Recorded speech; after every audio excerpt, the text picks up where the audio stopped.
Break के बाद फिर मकदम आप सभी का प्रोग्राम आप देख रहे हैं सलाम जेके गौहर कुचे और आसिफ रशीद के साथ। आगे बढ़ते हैं। बात अदालत के एक फैसले की। हाई कोर्ट का हुक्म न मानने पर फाइनेंशियल कमिश्नर पर 10,000 रुपए जुर्माना आयद कर दिया गया और जम्मू कश्मीर लद्दाख हाई कोर्ट की खुसूसी बेंच की तरफ से इस मामले पर समाअत की गई और मामला उस वक्त अदालत में पहुंचा था जब ऑलरेडी इसमें अदालत हुक्म सुना चुकी थी।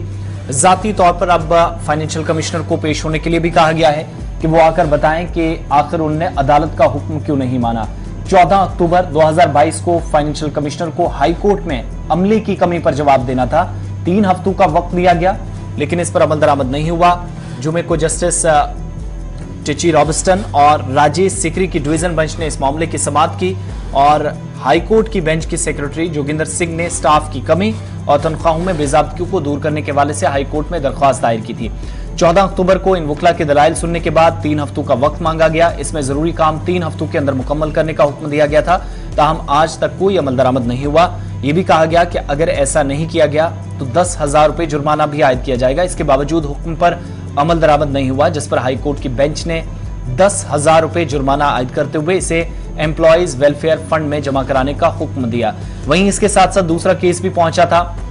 हिल डेवलपमेंट बोर्ड के मेंबर को सिक्योरिटी फराहम करने की मांग की गई थी, जिससे इनकार कर दिया गया। शुमाली कश्मीर के कुपवाड़ा जिले से ताल्लुक रखने वाले सियासतदान और एडवाइजरी बोर्ड के रुकन नूर मोहम्मद शाह को सिक्योरिटी नहीं मिलेगी क्योंकि सिक्योरिटी वापस उनसे ले ली गई थी और अदालत से रुजू किया था कि उन्हें बहाल करने का हुक्म इंतजामिया को दिया जाए। और इसकी समाअत करते हुए हाई कोर्ट ने कहा कि सिक्योरिटी रिव्यू कोऑर्डिनेशन कमेटी जो सरकार ने इस मकसद के लिए बनाई है कि किसको सिक्योरिटी दी जा सकती है किसको नहीं, वो जो फैसला लेगी उस पर अपना फैसला नाफिज अदालत नहीं कर सकती। और X2 कैटेगरी की सिक्योरिटी जो पहले से शाह को हासिल थी उसे बहाल करने के लिए और इसमें तरमीम करने के लिए Y कैटेगरी सिक्योरिटी उन्होंने मांगी थी।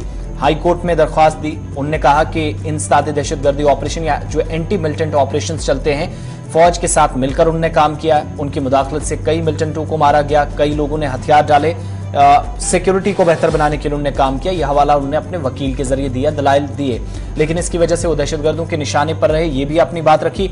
और उनके भाई फारूक अहमद शाह का उन्होंने अदालत में जिक्र किया और बहनोई काजी इसराइल का भी कि जिनको मिलिटेंटों के हाथों ही अपनी जिंदगी गंवानी पड़ी, अपनी जान गंवानी पड़ी, जिन दोनों की मौत हुई। तो लिहाजा अब उन्हें भी खतरा है। इसको टालने के लिए सिक्योरिटी उन्हें वाई कैटेगरी होनी चाहिए, जो नहीं दी गई। अदालत ने कहा कि सिक्योरिटी रिव्यू कोऑर्डिनेशन कमेटी जो फैसला लेती है, रिव्यू करने के बाद हतमी फैसला होता है, उस पर कोई भी अदालत किस तरीके से अपना फैसला नहीं सुना सकती। लिहाजा आपको जो अभी तक दिया जा रहा था उसी के मुताबिक आपको